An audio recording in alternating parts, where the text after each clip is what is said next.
Halo, masih bersama saya. Ya, saya. Di channel ini, saya mau nge-review film dari beberapa film yang terkenal ataupun enggak. Daripada kalian streaming online dan menghabiskan token listrik, mending kesini tak ceritain filmnya. Tonton dan dengarkan baik-baik, monggo. Di film kali ini saya mau menceritakan alur film 2067 yang dimana bumi sudah tidak bisa menghasilkan oksigen akibat dari kehancuran lingkungan. Nah, bagaimana alurnya? Yuk lihat, monggo. Terlihat dua orang teknisi terowongan yang sedang membenahi sumber listrik di pusat kota. Nih, tak kenali namanya, Ethan. Dan ini namanya Jude. Jadi, mereka bekerja di pusat kota bagian mesin inti sumber listrik dari sebuah nuklir. Nah, di sini oksigen di bumi tinggal 3,3%. Bayangkan jika dibuat nafas pun tak bisa. Lalu Ethan menawarkan diri untuk menggantikan pekerjaan orang yang lebih tua, karena menurutnya orang tua tersebut sudah tidak mampu bekerja. Hingga akhirnya setelah pengecekan data, orang tua tersebut marah ke Ethan dan dilerai oleh Jude hingga ada yang bunuh diri di sebelah mereka dengan cara membakar diri. Jadi mereka yang sudah putus asa untuk mencari oksigen, mereka lebih baik mengakhiri hidupnya. Setelah itu Ethan pulang ke rumah dan Ethan memberikan kado istrinya helm yang bisa menghasilkan oksigen berkualitas tinggi. Nah, ternyata di sini istrinya Ethan mempunyai penyakit dan dia merasa pasrah terhadap keadaan. Keesokan harinya, saat Ethan bekerja di terowongan, dia dijemput seseorang dan dipanggil direktur di atas untuk membicarakan sesuatu. Nah, karena Jude ini khawatir jika Ethan diapa-apain, Jude ikut dengan Ethan untuk meyakinkan jika Ethan gak kenapa-napa. Ternyata Ethan dibawa ke kepala penelitian teknologi partikel.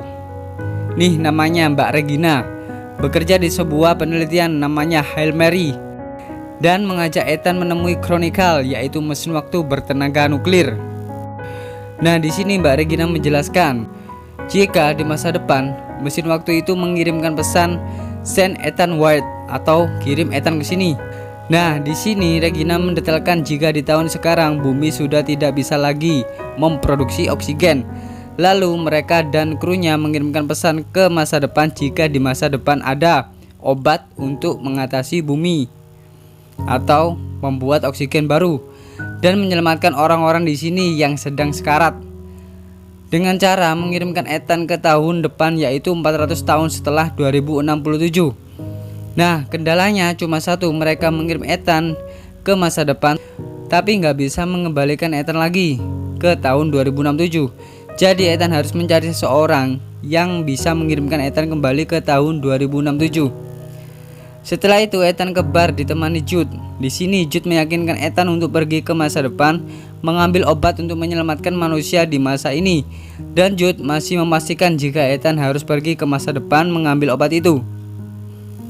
Saat di rumah, Ethan menceritakan kepada istrinya tentang ayahnya yang meninggalkan dirinya dan ibunya hingga ibunya harus tewas tanpa oksigen. Dan Ethan bercerita jika dia dapat tugas mengambil obat di masa depan dengan mesin waktu untuk menyelamatkan populasi manusia di zaman sekarang. Namun tak disangka istrinya malah menyuruh ambil obat itu untuk keselamatan umat manusia. Padahal istrinya nggak tahu jika Ethan nggak bisa kembali jika tak menemukan orang yang mengirimnya untuk kembali di masa sekarang. Keesokan harinya, Ethan pun pergi dengan meninggalkan secari kertas dengan kata, "Aku akan menemukan jalan kembali padamu."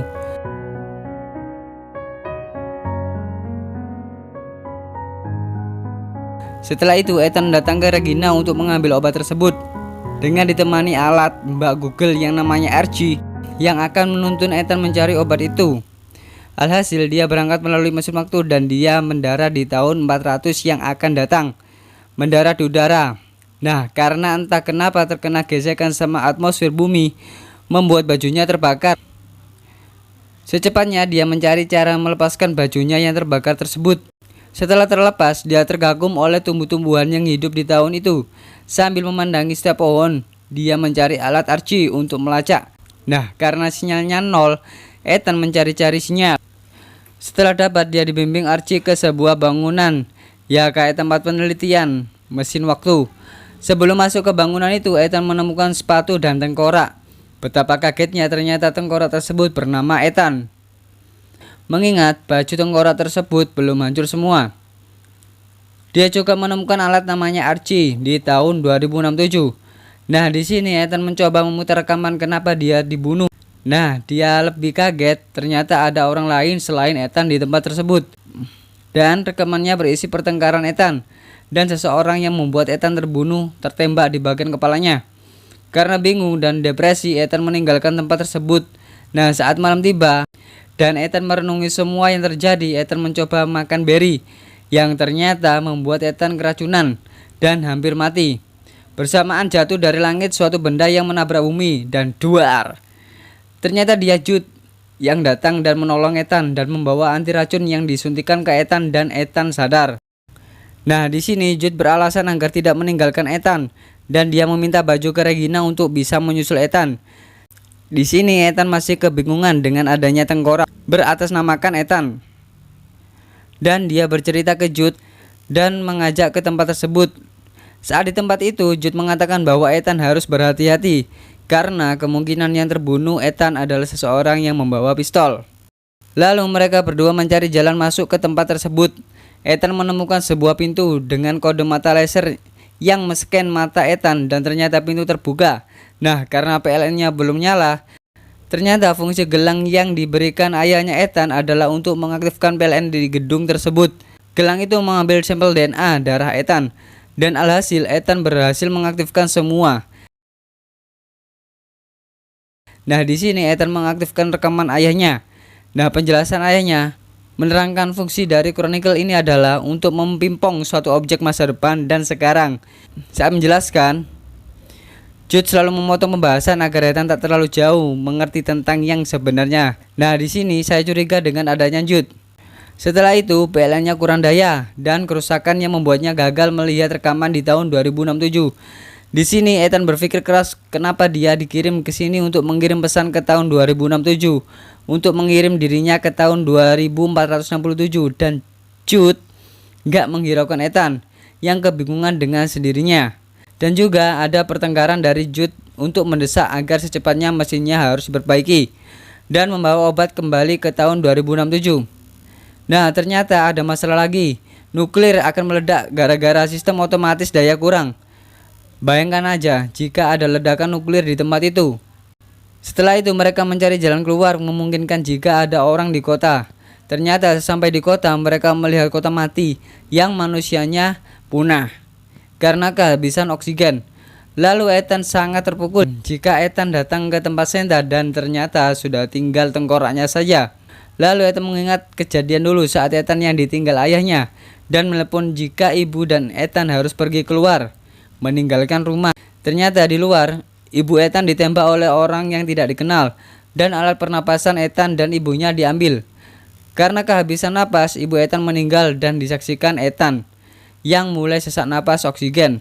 Lalu datanglah Jude yang menolong Ethan dan memberikan alat napas. Setelah itu, Ethan disadarkan Jude karena terlalu mengingat masa lalu yang membuatnya nggak sadar. Lah, di sini mereka mementingkan keegoisan saat bercerita sampai akhirnya Jude mengeluarkan pistol. Nah, di sini Ethan semakin depresi, takut dengan semuanya akan terjadi sama seperti nasib tengkorak tersebut. Lalu Jude mengajak Ethan untuk membenahi mesinnya rusak. Hingga saat Ethan mengorbankan dirinya agar mesin itu aktif tanpa membunuh Jude yang membantunya. Nah, setelah aktif daya gedung itu, Jude menolong Ethan yang tergeletak lemas tanpa oksigen dan menyelamatkan Ethan. Waktu nuklir meledak tinggal 37 menit lagi. Setelah itu Ethan berpikir kenapa nggak terjadi apa-apa setelah dia berada di situ. Ethan masih berdebat dengan Jude tentang masa depan oksigen dan tengkorak itu. Karena sudah tersulut amarah, keduanya semakin emosi dan Ethan meminta Jude membunuhnya. Karena yang membawa pistol adalah Jude. Nah, Ethan mengira semua sudah direncanakan oleh Jude.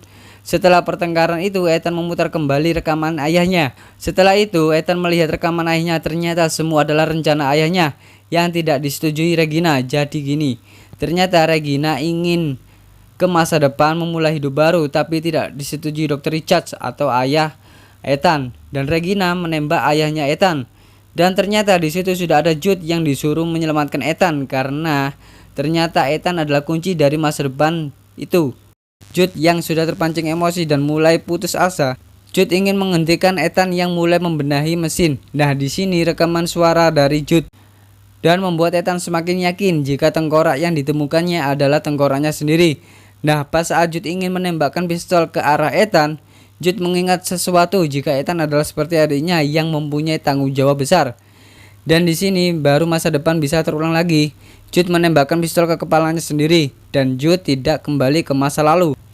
Dan Ethan tidak kembali ke masa lalu, dia mengubah masa lalu tepatnya di tahun 2067 dengan mengirimkan alat perekam saat Regina menembak mati ayahnya.